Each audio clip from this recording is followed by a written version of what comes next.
Welcome to the 20th installment of Noobs to Pros. Today we'll be doing something a little bit different, something that I have not done before. I've been asking around a couple of people, and they just want to know more about tactics than tanks and reviews. There's many other rare YouTubers out there that do a fine job at sort of like realizing what you can and cannot do with certain tanks and sort of like compare them with each other. I think this series will sort of like concentrate more on what I'm thinking of when I'm making certain decisions. So Malinovka is a very interesting map. If you start off on any side and if there's any competent scouts, you should run from the field as fast as you can or try to get behind cover if you're a solar tank. The reason for that is as soon as you're spotted, you're within radio range and people from the other side can take shots at you. Now, hypothetically, you can exchange shots. If a T-71 sort of like scouts you out and you lose your tier 10, that's a good trade for the enemy team. You don't want to do that. So in this game, I ran from the field and I'm going straight for the hill. And the reason why I'm doing this is because when I look at the enemy team composition, I know there's very few tanks who can actually challenge me or be in the same spot that I want to be before I get there. So I'm going up the hill as fast as I can. I know I'm not spotted. I have 6 cents in this tank. And, I'm expecting some sort of, company up here. The enemy team should be pushing and trying to get up here at any point. But when I don't see any enemies coming up here, I'm kind of like confused to some extent, because I'm trying to figure out, what they're trying to think. Because generally, how this game gets played out is people push up to the hill, you have a hill fight, and then one of the teams sort of like pushes down from the hill and wins. Now I poke out just a little bit from the bush, seeing if I'm spotted or not. My sixth sense doesn't go off, so I come like back in to cover. Now, the reason why hill is always contested is because it gives you control over such wide area without you actually being able to do anything about it. Especially if you fight on the hill with tanks such as T-32s and T-29s, you should use the hill to your advantage, cover your lower hull to the best of your abilities, and then fire on the enemy as well as you can. Now, this is what you should be doing on the hill. You should not just camp there for the rest of the game.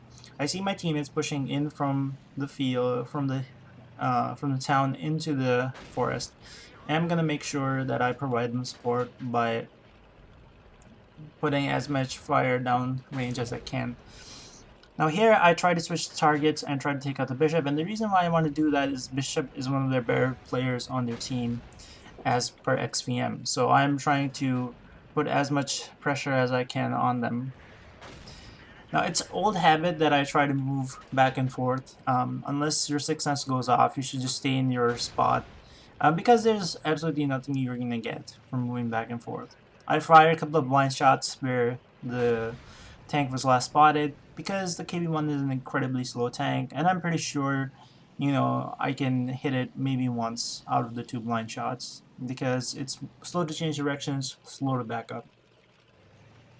Now, more of our teammates try to go into the forest, but one thing that they're making a mistake of right now is that you want to go not one by one, but together, because it's certainly harder to take out team members one by one. So ideally, in this situation, the tanks with high tank destroyers should camp up the hill, and the heavy should go into the forest, lighting things for the tank destroyers. Now, I took out the bishop because he was one of the few tanks who could actually hurt me up over here on the ridge. Now, certainly our M4 decides to go down, and I'm wondering whether they're going to push into the forest or not. And, as soon as I kind of like realize they're going to, I take a blind shot, see if I can hit something that was spotted at its last known location. Now, as they start to move up, I start to come forward. One thing that this mod pack that I have sort of like does for me is it kind of like gives me my max radio range. So I know that I have to move forward to sort of like have some of the tanks spotted. Now the Hellcat's behind a rock that provides him cover. I take out the I take out the enemy artillery, and now I'm just looking up targets of opportunities. You know, KV1 is is a slow, easy tank to kind of like get shots into, and both of them get taken out. So now one thing that you want to keep in mind is that always pack a fire extinguisher and bind that key. Always have the fire extinguisher in the same consumable spot and bind that key to your spacebar. It's much more easier to hit spacebar when you see fire than it is to sort of like search for the 6 key on your keyboard.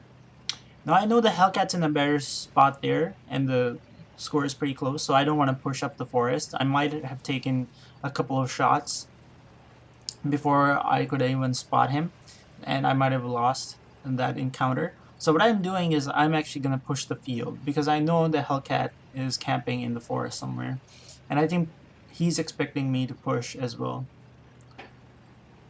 Here I tell, my team and, my platoon mate warrior who's held the field by himself, kudos to him, that I'm going to be pushing out from the field and into their spawn, because I am expecting only 2 tanks to be there.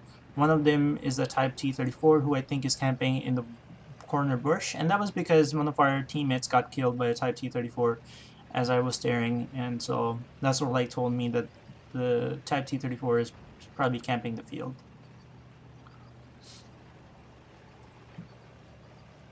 And so in late game, you want to thin out numbers as much as you can. People, if they're strung out, you want to take them out. If it's a close game, you want to stick together. You don't want to sort of like have half the team go one way, half the other team go one way, because that's how you lose games. Now he's going to get taken out by the SU-100, driven by my platoon mate. And here, I tried to take a very dodgy shot on the Jack Panther 4, but I don't really have a clear shot, so I can like move up. I tried to take one shot, it kind of like threads the needle, but it does not connect. So I move up, and before I can get another shot into Jack Panzer, he gets destroyed rather quickly. Now I'm telling the RD to move. They should have moved earlier, because I'm expecting the Hellcat to kind of like either come for them or either to show up here. Now I finally spot the Hellcat, but it is kind of like too late for him. I've already started capping, and most of my teammates are going to be here. It was unfortunate that we lost early. I mean, in hindsight, I may have gone back and sort of like influenced the game more, since he actually gave up cover to come and kill the RD. But at the same time, for me, it was a sure shot win if I capped it out with a couple of my teammates. Another thing you want to keep in mind, if you have cap points and you are low on health, you want to be in the back, behind something. You don't want to just sit out in the open and try to give the Hellcat a free shot at the 2 of you. So I really don't care much about kills. I care much about winning, and and I will do anything to secure a win over getting, let's say, 3 extra kills. So at the end, we won that game pretty handily, and that's one example of how late game decisions sort of like influence games. This is Sacred Valley, and this is a game that was turned in by my friend Warrior. It's a very interesting game. I like a lot of the decisions he's made in the game. Don't think I would have played the game in exactly the same manner, and I also dislike some of the decisions towards the end that he made, and I will point out the very fact why. So, right now, as the game counts down, one thing that you want to keep in mind is on slower tanks, tanks with no armor, your health pool is kind of like your sponge, where you decide how much damage you can take in order to take some tanks out. You don't want to be hesitant in taking certain shots from the enemy in order to secure kills if you have the hit points. And the reason for that is that if you are not so sure, you try to go back and forth, you might take an extra hit from the enemy and actually, not secure the kill in the same time. It's just easier just to take a hit, when you have the health, and just you know, be done with it. Now Warrior gets up into an overwatch position in front of the in front of our spawn, and since this is an encounter battle, there's always people who come in straight for the cap circle, and you should never do this. This is never a good strategy on any map, because more often than not, there are tanks that are there watching it, and you'll get destroyed almost instantaneously. Now Warrior does the right thing over here. He sacrifices his repair kit, so he can avoid taking a shot from the SU-12244, which is a very, very dangerous tank in almost any tier. And the reason for that is that its penetration, the penetration on that gun is not amazing, but the DPM on that gun is insane. You can fire a shot almost in 7 seconds that can do 390 alpha. That's competitive to a tier 10 medium tank. So, but one thing it lacks is alpha.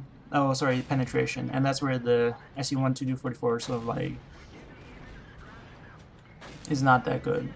So Warrior puts shots down range, trying to take out the SU-12244, and he easily takes him out without taking any further damage.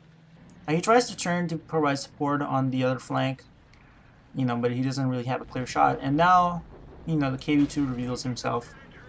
I have disliked KV-2s because I feel they are very...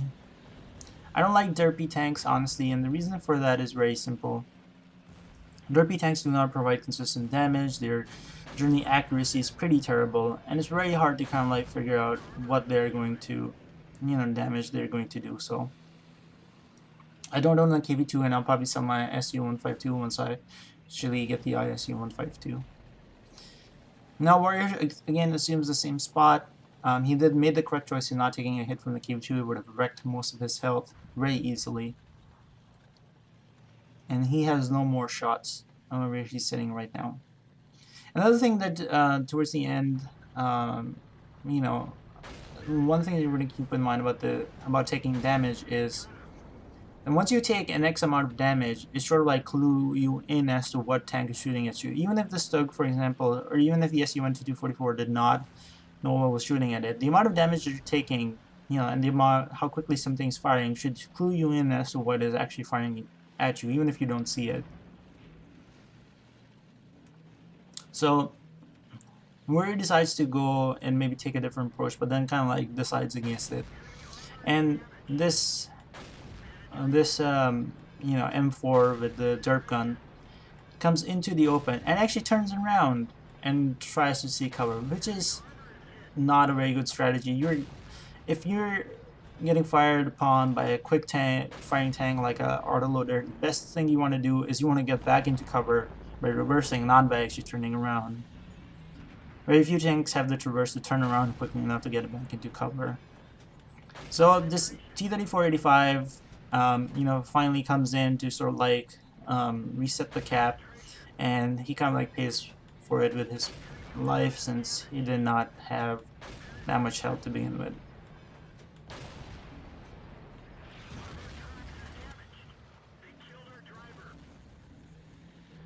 Now he takes the first shot of damage, and it's from the M4 tries to fire another derp round into the E25, but kind of misses, and Warrior makes him pay for it.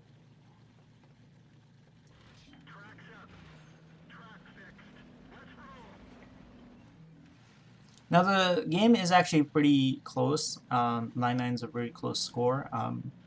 At this point, if you're a better player, you should be trying to figure out where most of the enemy is. You should not just make blind assumptions or rush this particular flank. This game is much more about math and way less about, reflexes and things, and that's what people don't realize. Always do the math. Always try to figure out where the tanks were last spotted. Sort of like factor in if you were, in their shoes, where would you be and stuff like that. Now Warrior knows that he has to, in order to influence this battle, he has to move, and first of all, he goes to the shrine, which is the correct thing to do. Because the E25 lacks gun depression, I would not advise going north in this tank because of the hills. If anything has gun depression, he will chew you up before you can actually do anything to them. And that's the reason for that is if anything, has a turret that can actually bounce things, or um, has more armor than, let's say, I think it's 150 millimeters. The gun average penetration of in this tank is. It's not going to be pretty. He's gonna probably chew you up so fast that you can't actually do anything or do much to him. So he makes the correct decision. He comes up here and he's going to sort of like clear out the shrine first and then sort of like move down and see if he can get shots into the enemy spawn, which is the correct thing you should be doing. So the Panzer Level 5 gets detected. It's a very slow tank. One of my friends just recently got himself one, and he said that it was one of the slowest tanks he has driven. So Warrior puts his DPM to good use, you know, firing into the Panzer Level 5. He sort of like disappears at this point, but again, with any slow tanks, they're not going to get out of your firing range any quickly. So what you should be doing is, you know, you can take a couple of line shots into them.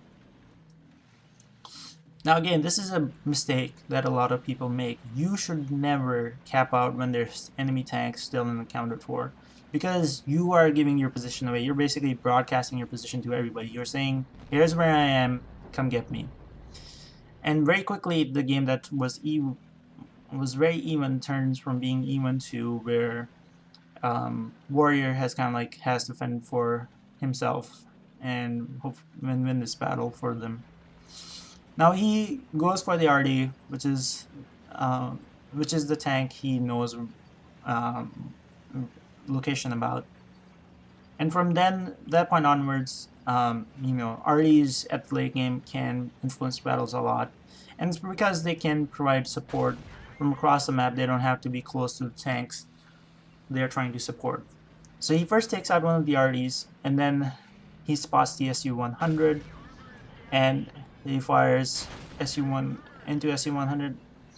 Again, in this case, you should have taken the shot and taken them out. You know, instead of trying to juke out an SU-100, you might have taken them one more shot, which could have ended the game. So once you have the hit points, make sure you secure a kill instead of just, you know, trying to juke out somebody that might actually cost you more HP.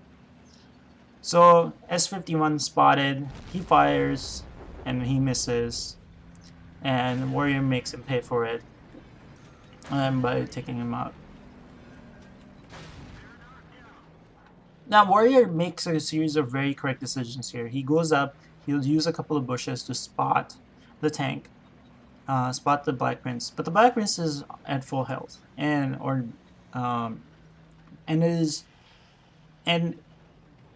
at the end, like when he spots him finally, he gets into a DPM match with the Black Prince. And if the Black Prince had been smart, you know, and had made his 2 shots like I was advocating for earlier, he could have very easily killed Warrior in this situation, and the game would have been won by him. But he panicked, he fired, he missed, and you know, Warrior made him pay for that. So again, he makes, and again, you'll see it towards the end. I'm just sort of like cluing you in because that was the one thing I disagree with. Again, you should not be rushing into the last known location. Chances are they might get a jump on you before you get a jump on them, and that would end very badly for a tank that has almost no hit points left. Now again, looking at the hit points, you can safely take 1 shot from the Black Prince, but 2 would actually get you killed. So what you want to do again is, you know, try your best to sort of like avoid getting into a head-on confrontation with the Black Prince at this point, which Warrior is trying to do. Again, the Black Prince is a very slow tank, very slow tank. So there's very few places he can be from his last known location. So he comes here, tries to check for the Black Prince again, make sure that he's not coming back up the hill, and he's not. So then he moves down, and you know, back into our spawn, and sure to see where the Black Prince is. Again, this is why you should never jump into the cap circle when there's tanks unaccounted for. Now watch as he's still trying to find the Black Prince. You know, he doesn't know where he is. He could be anywhere at this point. But, you know, as soon as cap starts going off, you know exactly where the Black Prince is. So that is one thing that you should not do. Unless there's people in defensive spots to sort of like stop you, you know, you should not just jump on the cap like needlessly, because you're just broadcasting your location to everybody on the map. So Warrior comes full circle back to where he started from, and he sees the Black Prince, and you know he's waiting to make sure that he hits him in the right location, which is side of the Black Prince, and he starts firing into him. Now again, watch this shot that he missed. If he connects, would have killed Warrior because he connects his second shot. Again, folks, you know, hopefully you learned something from this game. Hopefully it helped you in clue into how I think. If you like what you see, subscribe, and hopefully I'll see you soon.